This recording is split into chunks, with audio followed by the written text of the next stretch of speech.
అందరికీ నమస్కారం. కార్యక్రమం ప్రారంభించే ముందు గురువుగారు అయినటువంటి బ్రహ్మర్షి పత్రి గారికి ఒకసారి మనం ధన్యవాదాలు చెప్పుకుందాం. మనం గత కొన్ని రోజులుగా పత్రి గారు మనకి బోధించినటువంటి ముఖ్యమైన టాపిక్, ఒక కాన్సెప్ట్ ఏంటంటే జ్ఞాన నవరత్నాలు.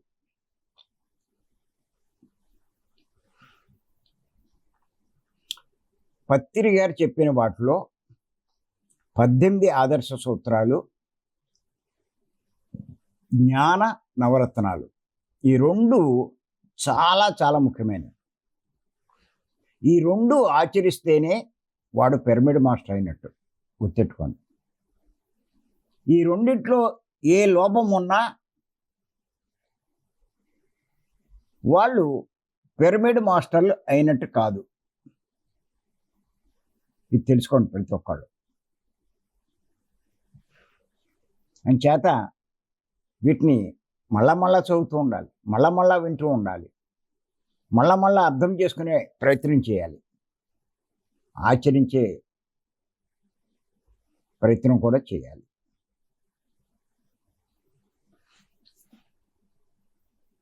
ఈ జ్ఞాన నవరత్నాల్లో జ్ఞాన ప్రకరణం అని 3 పాయింట్లు చెప్పారు.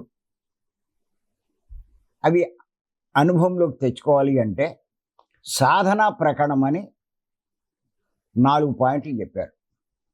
అందులో మొట్టమొదటి పాయింట్ శ్వాసే గురువు. ఇది చాలా చాలా ఇంపార్టెంట్ అండి. నేను చెప్తున్నాను, ఈ శ్వాసే గురువు అన్నది చాలా చాలా ఇంపార్టెంట్. ఎంచేతంటే ఆయన నేను కూడా మీ గురువు కాదు, మీ శ్వాసే మీ గురువు అన్నాడు ఆయన. దాన్ని బట్టి మీరు అర్థం చేసుకోండి శ్వాస ఎంత ముఖ్యమో, ఎంత గొప్పదో. అటువంటి శ్వాసను నిర్లక్ష్యం చేసి మ్యూజిక్ పెట్టుకుంటారు,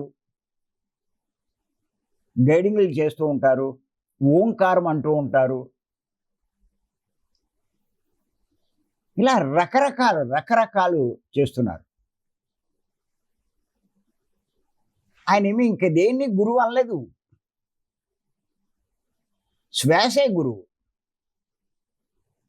మన లక్ష్యాన్ని సాధించాలన్నా, మనం పూర్ణ జ్ఞానులు అవ్వాలన్నా,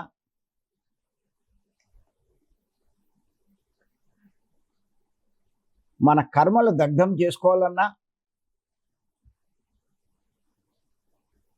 దుఃఖంలోంచి బయటపడాలన్నా,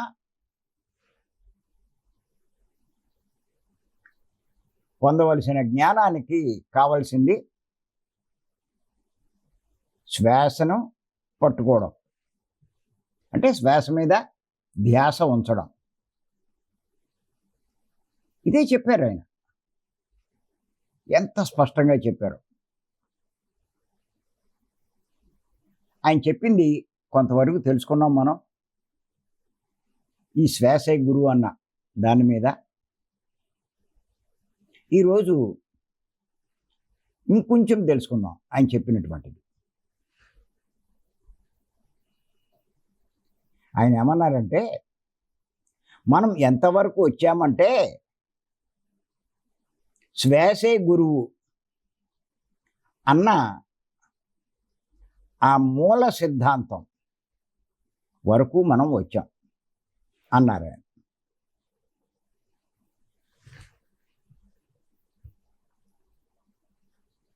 ఆ యొక్క సత్యం వరకు మనం వచ్చాం. సత్యం అనే పదం వాడారంటే అది ఎంత నిక్కచ్చైనదో అర్థం చేసుకోవాలి. ఇదే మూల ధ్యాన సిద్ధాంతం. శ్వాసే గురువు అన్నది మూల ధ్యాన సిద్ధాంతం.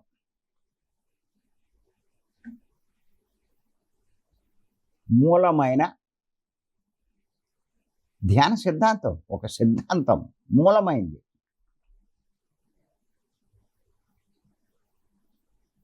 ఈ శ్వాస గురువుతో ఏకం కావాలి అన్నారు.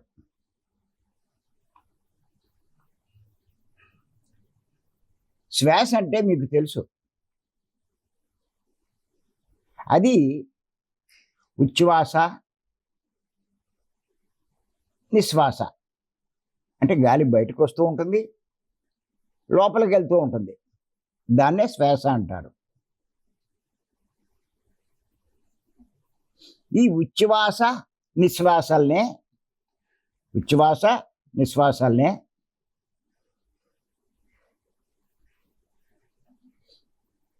ఆనా అపాన అని పాలీ భాషలో గౌతమ్ బుద్ధుడు ఆనాటి కాలంలో అన్నాడు.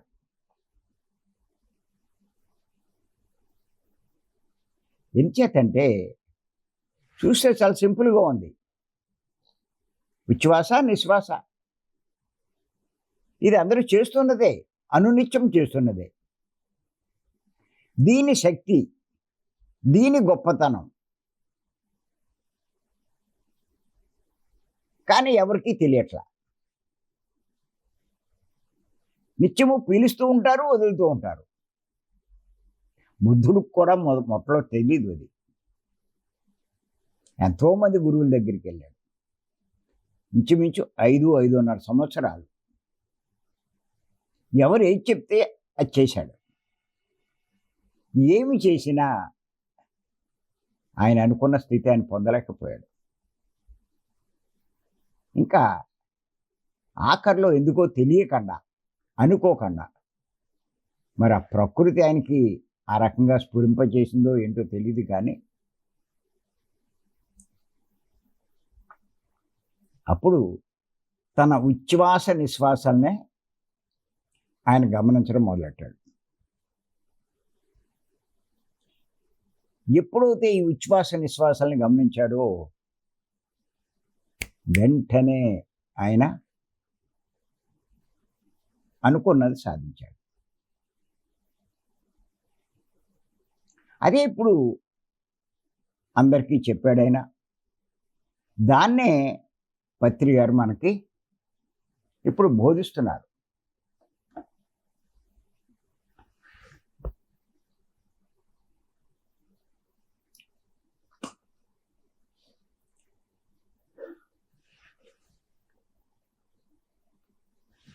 అందుచేత పత్రి గారు ఏమన్నారంటే, ఈ ఉచ్ఛ్వాస నిశ్వాసాలతో మనం ఏకం కావాలి అన్నారు.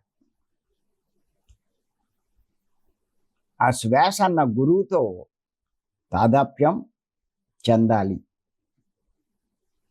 అంటే ఆ గురువుతో ఏకమైపోవాలి అన్నారు. ఈ శ్వాస అన్న గురువుతో ఏకమైపోవడాన్నే ఈ ఉచ్ఛ్వాస నిశ్వాసలు అనే శ్వాసక్రియతో ఏకమైపోవడాన్నే ఆనాపానసతి అన్నాడు గౌతమ బుద్ధుడు. గురువు అంటే ఏంటో తెలుసుకున్నాడంట ఆయన. అందుకే ఆయన బుద్ధుడు గురువుతో ఏకం కండయ్యా అని ప్రపంచానికి బోధించాడు. అదే పత్రిక చెప్పారు.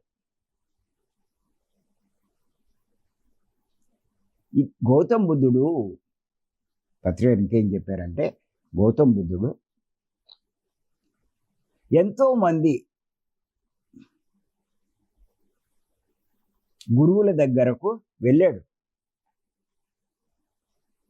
తారక రాముడు, ఉద్దక రామభద్రుడు, ఇలా ఎంతో మంది దగ్గరకు వెళ్ళాడు.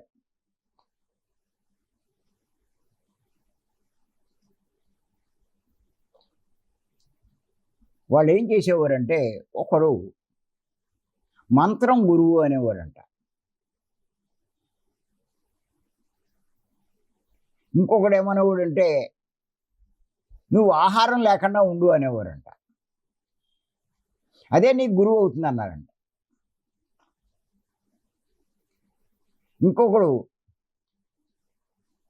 ఉపనిషత్తులు ఏం చెప్పబడిందో అదే నువ్వు మననం చేస్తూ ఉండు అని చెప్పారంట.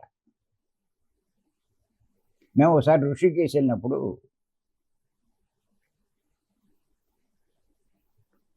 అక్కడ ఎంతోమంది గురువుల ఆశ్రమాలు ఉంటారు అని చెప్పి తెలిసి వెళ్ళాం. ఒక ఆశ్రమంలో ఒక గురువుగారి దగ్గరికి వెళ్ళాం. ఆయన అడిగాం ధ్యానం అంటే ఏంటండి అని. ఇప్పుడు ఆయన ఏం చెప్పాడంటే మీరు అష్టాదశ పురాణాలు చదవండి మీకు అన్నీ తెలుస్తాయి అన్నాడు. ఇక్కడ మరి పత్రియారు బుద్ధుడు గురించి ఏం చెప్పారో అలాగే చెప్పారు. రకరకాల మేము వెళ్ళాం సార్, అక్కడ కొంతమంది గురువుల దగ్గరికి వెళ్ళాం, ఇంకా కొంతమంది మంత్రం గురువు అని చెప్పారంట.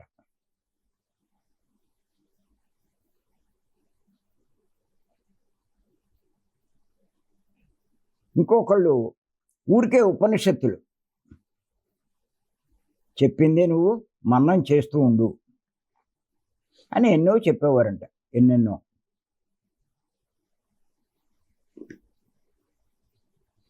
ఇంకా కొంతమంది ముక్కు బిగపెట్టుకుని ఉండు,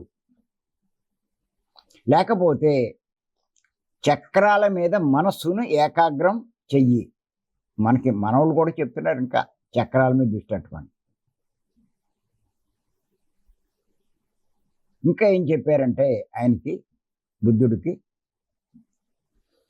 భృగుటి మధ్యలో ఇక్కడ మనసును ఏకాగ్రం చెయ్యి, మనసును లగ్నం చెయ్యి, ఇలా ఏమేంటో చెప్పేవారంట.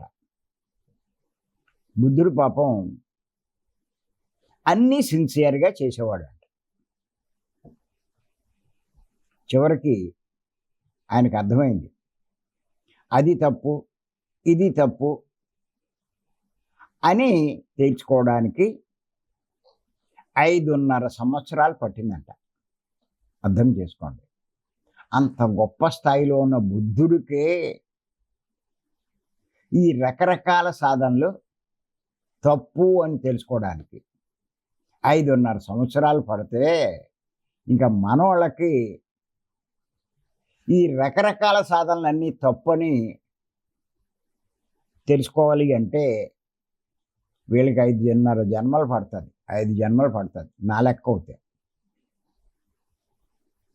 ఈ జన్మలో వీళ్ళకి అర్థం కాదు, ఎంత చెప్పినా అర్థం కాదు, విడమర్చి చెప్పినా అర్థం కాదు. పత్రి గారు ఇలా జ్ఞాన నవరత్నాలనే పుస్తకంలో రాసినా కూడా వాళ్ళకి అర్థం కాదు. ఎంతసేపు మ్యూజిక్కే గొప్పది, గైడింగ్ గొప్పది, ఓంకారం గొప్పది, చక్రాల మీద దృష్టి పెట్టండి, సోహం, ఇలా ఎన్ని చెప్తున్నారు.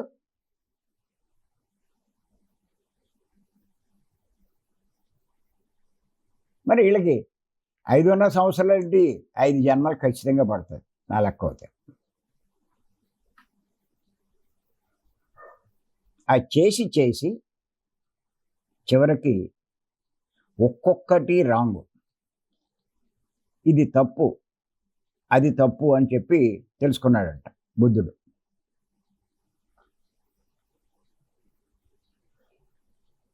సహజంగా సరళంగా సున్నితంగా జరిగే ఈ శ్వాస మీద ధ్యాసే సరైన విధానం అని చెప్పి తెలుసుకున్నాడు బుద్ధుడు. ఏ కుంభకము లేని, అంటే కుంభకరహితమైన కేవలం రేచక పూర్వాత్మకమైన ఆ శ్వాస మీద ధ్యాస పెట్టాడంట బుద్ధుడు. అంటే ఆనాపానసతి చేశాడు. ఎప్పుడైతే ఆనాపానసతి చేశాడో వెంటనే ఆయనకి మూడో కన్ను తెరుచుకుందంట బుద్ధుడికి, మొదటి జాములోనే.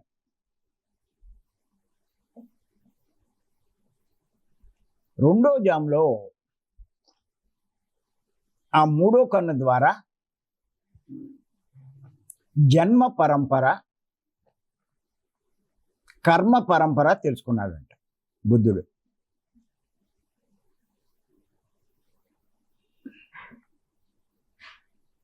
మూడో జాములో ఈ ప్రపంచంలోనే దుఃఖం కారణం తృష్ణ వలన అని తెలుసుకున్నాడు. ఆ తృష్ణ అన్నది అవిద్య వలన ఏర్పడుతుంది అని తెలుసుకున్నాడు. ఆ అవిద్య అంటే అజ్ఞానం. ఆత్మజ్ఞానంతో అంతమవుతుందని తెలుసుకున్నాడు.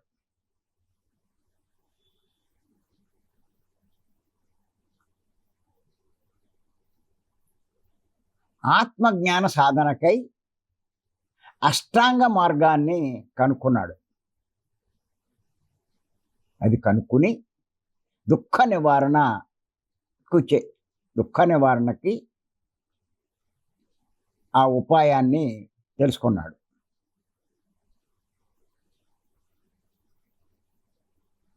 బుద్ధుడు. ఇక్కడ ఒకటి మనం గమనించాలండి ఈ పాయింట్ దగ్గర. దుఃఖ నివారణకు ఆత్మజ్ఞానం తప్పనిసరి అన్నది ప్రతి ఒక్కరికి అర్థమవుతుంది. ఆత్మజ్ఞానం సంపాదించుకోకపోతే అజ్ఞానం పోదు.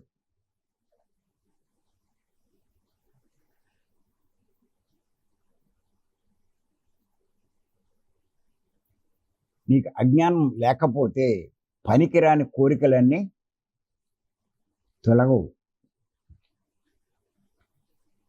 ఆ తృష్ణ కోరికలు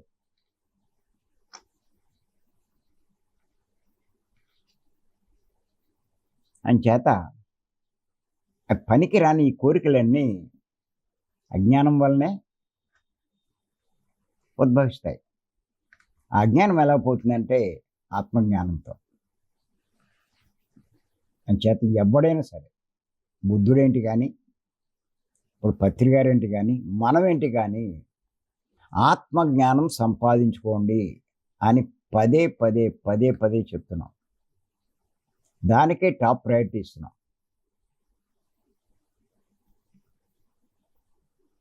ఎందుచేతంటే ఆత్మజ్ఞానం అందరూ బోధించలేరు. ఎవరికి ఎంత తెలిస్తే అంతే చెప్పగలరు. మిగతా అన్నీ చెప్తున్నారు కానీ ఎవ్వడూ ఆత్మజ్ఞానం గురించి చెప్పట్లేదు.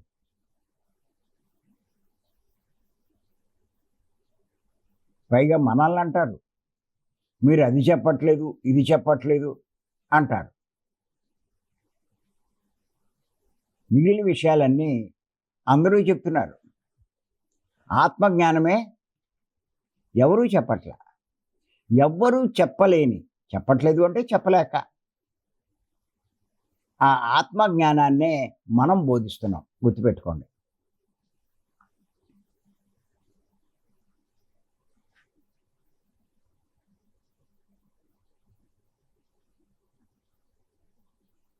ఈ అవిద్య అన్నది అంటే అజ్ఞానం అన్నది ఆత్మజ్ఞానంతో అంతమవుతుందని తెలుసుకుని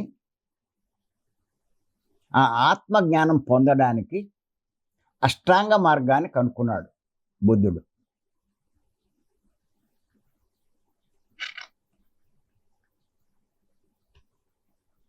మనకి శంకరాచార్య వారు సాధన చతుష్టయం,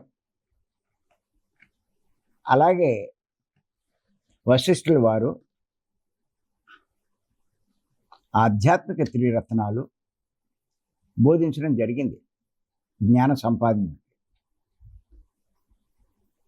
దానికి పత్రి గారు జ్ఞాన సేవ అని చెప్పి ఇంకొక పాయింట్ యాడ్ చేశారు. అయ్యే ఇప్పుడు మనం ఆచరిస్తున్నాం. మరి నేను కానీ అమ్మ కానీ వాటిని అనుసరించే ఇప్పుడు ఈ స్థాయికి రాగలిగాం. ఇన్ని విషయాలు మీ అందరికీ బోధించగలుగుతున్నాం. మిమ్మల్ని కూడా బోధించే స్థాయికి ఎదిగేటట్టుగా చేయగలుగుతున్నాం. ఎవడు పూర్తిగా అనుసరిస్తారో వాళ్ళు ఖచ్చితంగా ఈ స్థాయికి వస్తారు. ఇంకా అందులో డౌట్ లేదు. నిజంగా మీరు జ్ఞానులు కావాలి, జ్ఞానాన్ని బోధించాలి, మీరు దుఃఖం నుంచి బయటపడాలి, ఇతరుల్ని కూడా దుఃఖం నుంచి బయట పడేటట్టు చెయ్యాలి అనుకుంటే ఖచ్చితంగా జ్ఞానాన్ని సంపాదించుకోండి. దానికి ఖచ్చితంగా ఈ 4 పాయింట్లు తూచా తప్పకుండా ఆచరించండి. 23 సంవత్సరాల నుంచి ఏవైతే మేము ఆచరిస్తున్నామో పత్రి గారి దగ్గర తెలుసుకుని అవే మిమ్మల్ని కూడా చేయమంటున్నాం.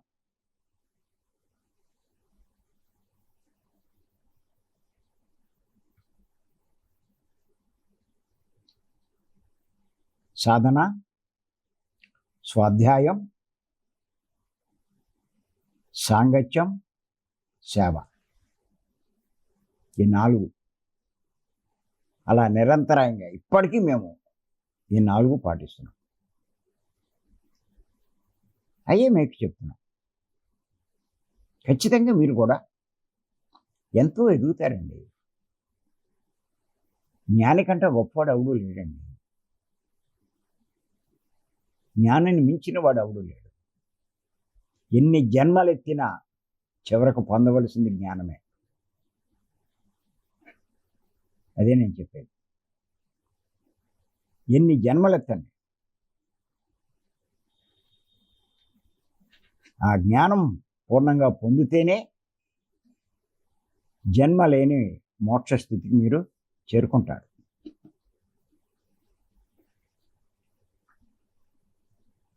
అలా బుద్ధుడు ఈ దుఃఖ నివారణ మార్గం తెలుసుకుని తన జీవితం అంతా ఈ ఆనాపానసతి ధ్యానాన్ని అందరికీ బోధించాడు.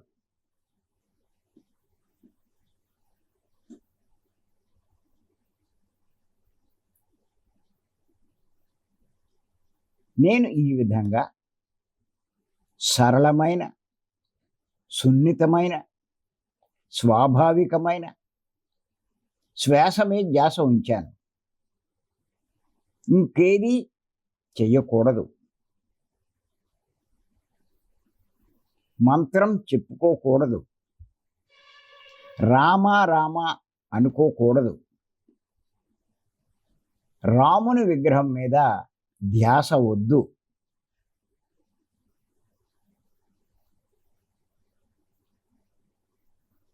ఫలానా గురువు యొక్క ముఖం మీద ధ్యాస వద్దు అని చెప్పారు పత్రి గారు.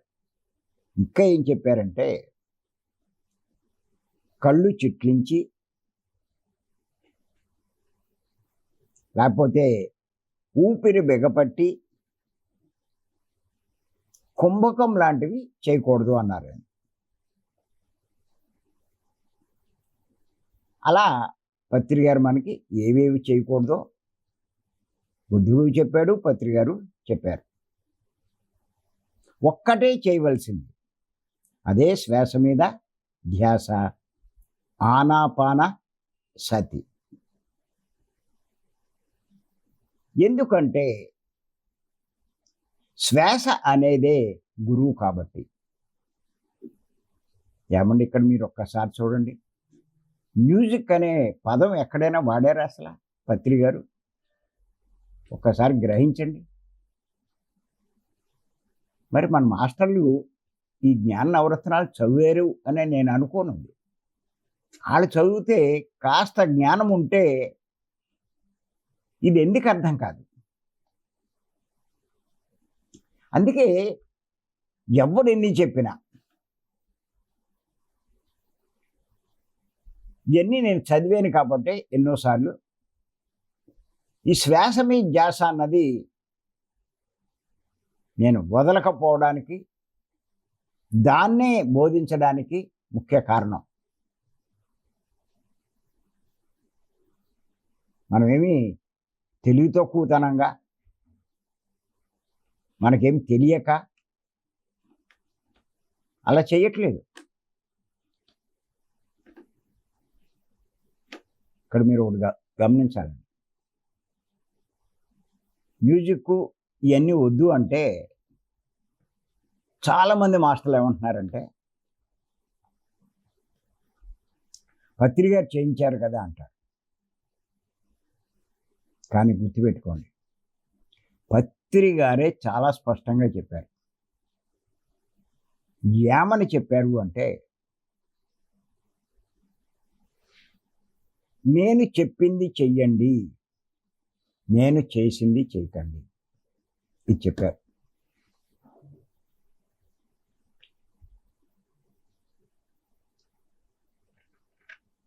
మేము ఇదే పట్టుకున్నామండి. పత్రి గారి దగ్గర అంతులేని జ్ఞానం ఉంది. ఆయన సరళమైన భాషలో, అర్థమయ్యే రీతిలో ఆయన జ్ఞానాన్నంతా మనకు బోధించాడు, చెప్పాడే. మాకు కావాల్సింది జ్ఞానం కాబట్టి మీతే మాకు అనవసరం. ఆయన చెప్పిన జ్ఞానమే, చెప్పే వాటి మీదే మేము దృష్టి పెట్టాం. అమ్మ కానీ, నేను కానీ, మేడం కానీ, నేను కానీ, మీతే మేము పట్టించుకోలేదు. చాలామంది రకరకాలుగా విమర్శిస్తారు పత్రి గారిని కూడా. అది సహజం. విమర్శ అన్నది ఎంత గొప్పవాడినైనా విమర్శిస్తారు. బుద్ధుడు కూడా చెప్పాడంట, ఈ సృష్టిలో ఎవరి చేత విమర్శించబడనివాడు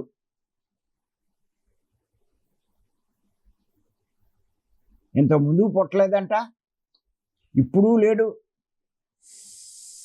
తర్వాత కూడా ఉండడు అని చెప్పాడు ఆయన. అంచేత విమర్శ అన్నది అందరూ చేస్తూనే ఉంటారు. మనల్ని చేస్తారు, మిమ్మల్ని చేస్తారు. మీరు కూడా ఎదుగుతున్నారు, వెళ్తారు. మీరు చెప్పే దాంట్లో గొప్పవి తీసుకోరాళ్ళు, మీరు చెప్పే దాంట్లో లోపాలు ఉంటాయి తీసుకుంటారు. తెలివి తక్కువ వాళ్ళు ఏం చేస్తారంటే ఆ లోపాలు తీసుకుంటారు, తెలివైన వాళ్ళు ఆ లోపాలను వదిలేస్తారు. అదే తెలివైన వాళ్ళకి, తెలివి తక్కువ వాళ్ళకి, అంటే బుద్ధి ఉన్న వాడికి, బుద్ధి లేని వాడికి అదే తేడా. మేమేం చేసామంటే, పత్రి గారు చేసిన వాటిని ఏది మేము పట్టించుకోవాలి. ఎంతోమంది ఎన్నో చెప్పేవారు, వాటిని వేటిని మేము పట్టించుకోవాలి. ఆయన చెప్పిందే మేము తీసుకునేవాళ్ళం. అక్కడే మేము సక్సెస్ అయ్యాం. ఆడవాళ్ళ మీద చెయ్యేసేవాడు ఆయన. ఎలాగేంటి ఆడవాళ్ళ మీద చేయేస్తున్నాడు ఈయన, ఎంతోమంది అన్నారు.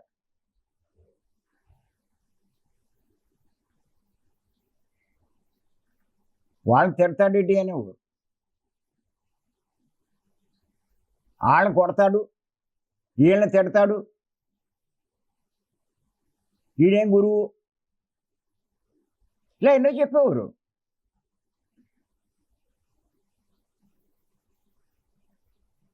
అయ్యే కదా ఆ బిట్లన్నీ తీసి వెనక ముందు కట్ చేసి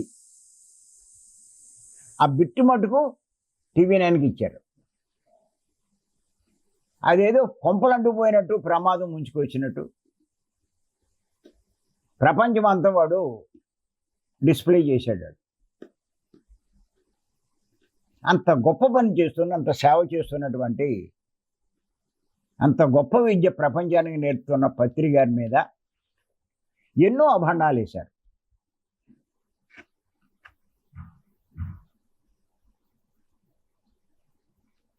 వాళ్ళు నాశనం అయ్యారు. అంత జ్ఞానాన్ని బోధిస్తున్నటువంటి, సత్యాన్ని బోధిస్తున్నటువంటి ఆయన మీద అభాండాలు వేస్తే ఎవడు నాశనం అవుతాడు? వాళ్ళే నాశనం అవుతారు. కానీ మేము అవి ఏమీ పట్టించుకోవాలి. మాకు తెలుసు అవి మాకు అనవసరం. పత్రి గారు ఎప్పుడు చెప్తారు, ఎన్లైటెడ్ మాస్టర్ ఎవరు అంటే ఎదుటివాడు మాట్లాడే దాంట్లో, ఎదుటివాడి దాంట్లో విశిష్టతలు గురించి పట్టించుకునేవాడే. ఎదుటివాడి మాటలో చెడుని కానీ విమర్శలు కానీ వదిలేసేవాడే ఎన్లైటెడ్ మాస్టర్ అన్నాడు. అది మాకు బాగా అర్థమైంది. అందుకే ఆయన అవన్నీ వదిలేసాం. మేము అది పట్టించుకోము. మేము విన్నట్టు ఉంటాం.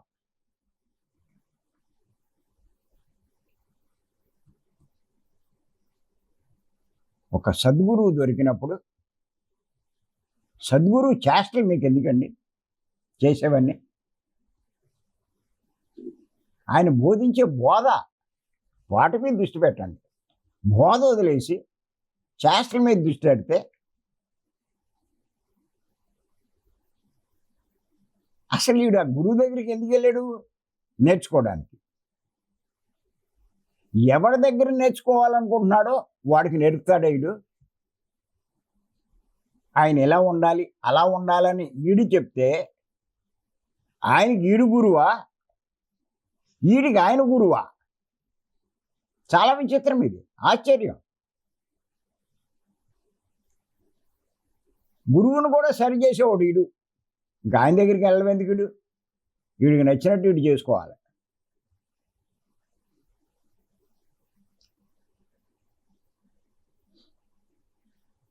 అదే చేసాం మేము. ఈ స్థాయికి రాగలిగాం. ఆయనలో లోపాలన్నీ ఎత్తుకుంటూ ఉంటే ఆయన దగ్గర మేము ఎక్కడ ఉండగలం? మా జ్ఞానం ఎక్కడొస్తుంది? పోలే ఈయన వదిలేసి ఇంకో చోటకి వెళ్దామని అనుకున్నా ఇంత జ్ఞానం బోధించగలిగేవాడు ప్రపంచంలోనే నాకు కనపడలా. చూశాను నేను, గొప్ప గొప్ప గురువులు అన్న వాళ్ళని కూడా నేను చూశాను. ఇంత జ్ఞానం లేదు ఎక్కడ.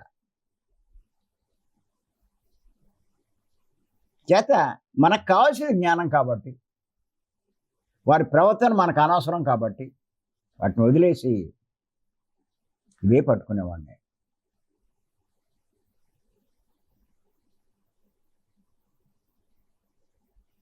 మిమ్మల్ని కూడా చాలామందిని అబ్జర్వ్ చేసిన. ఎవరైతే నా విషయంలో కూడా, అమ్మ విషయంలో కూడా ఇతరులు చేసే విమర్శలు మీరు పట్టించుకోకుండా ఉన్నవాళ్ళు ఎంతో గొప్ప మాస్టర్లు అయ్యారు. అయ్యి పట్టించుకుంటున్న వాళ్ళు ఏమీ ఎదగలేకపోయారు, మనకి దూరం కూడా అయిపోయేవారు. అంచేత మనకి ఒక సద్గురువు దొరికినప్పుడు వారు చెప్పింది చెయ్యాలి కానీ చేసింది చేయకూడదు. పత్రి గారు ప్రకృతి వ్యాలీలో చాలా అద్భుతమైన సందేశం ఇచ్చారు.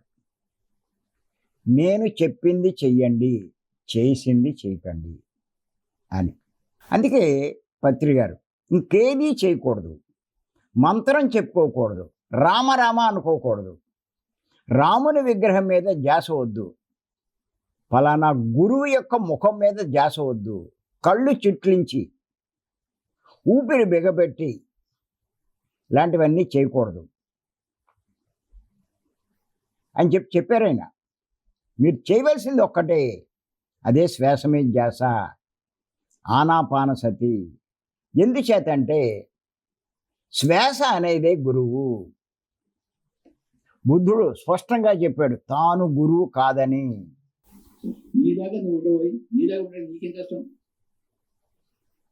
నువ్వు అలాగే ఉండమని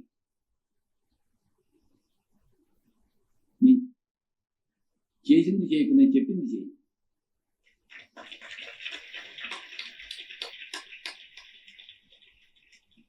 నాకు తగినది నేను చేస్తాను, నీకు తగినది నీకు చెప్తాను. ఆప్ చేసేయమ్మా, స్టాప్ చేయి. నీ స్వధర్మం ప్రకారం స్పష్టంగా చెప్పారు, నేను చేసింది చెయ్యకు. నేను ఎన్నో చేస్తూ ఉంటాను, దానికి ఎన్నో కారణాలు ఉంటాయి, అవి మీకు తెలియవు, అవన్నీ మీకు అనవసరం. నేను చెప్పిందే చెయ్యండి. అదే మేము ఫాలో అయ్యాం, మీకు కూడా అదే చెప్తున్నాను నేను.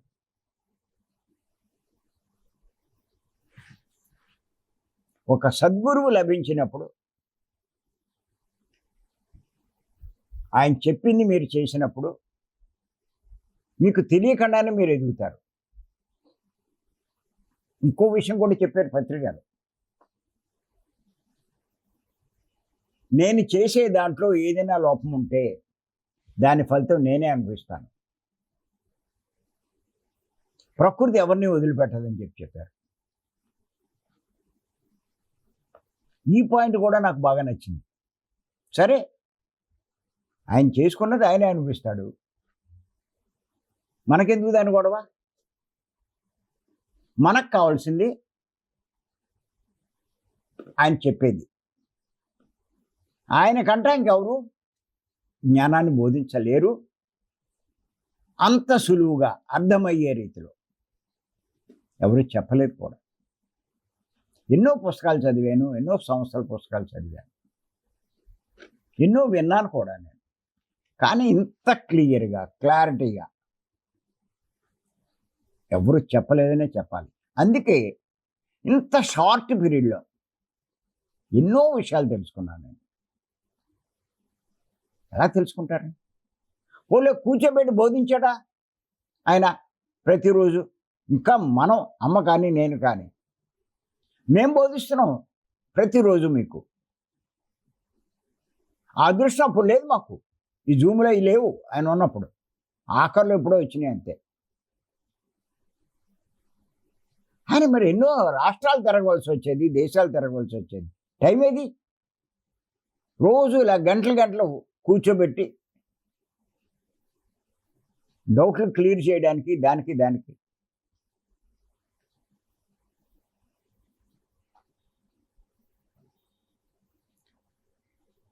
అంచేత పత్రి గారు ఒక్కటే చెప్పారు. ఏమన్నారంటే, చెయ్యవలసింది ఒక్కటే, అదే శ్వాస మీద ధ్యాస. ఆనాపానసతి. ఎందుకంటే శ్వాస అనేదే గురువు కాబట్టి. బుద్ధుడు కూడా తాను గురువు కాదని అందరికీ చెప్పాడు. ఇంకా ఏం చెప్పాడంటే బుద్ధుడు, అప్పో దీపో భవ, ఎవరికి వారే దీపం కావాలి.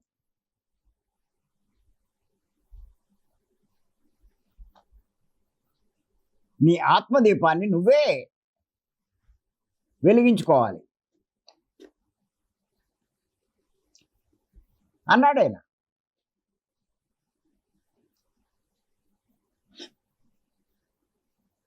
నీ శ్వాసే నీ గురువు అని చెప్పాడు.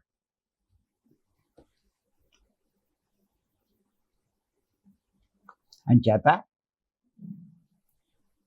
ఈ శ్వాసే గురువు అన్నది చాలా చాలా ఇంపార్టెంట్ పాయింట్. కాబట్టి రేపు ఆయన చెప్పిన ఈ పాయింట్ విషయంలో ఆయన చెప్పినటువంటి మరికొన్ని విషయాలు రేపు విశ్లేషించుకుందాం. మీరు చదివేస్తారు, జ్ఞాన నవరత్నాల పుస్తకం తీసి మీరు చదువుకోవచ్చు.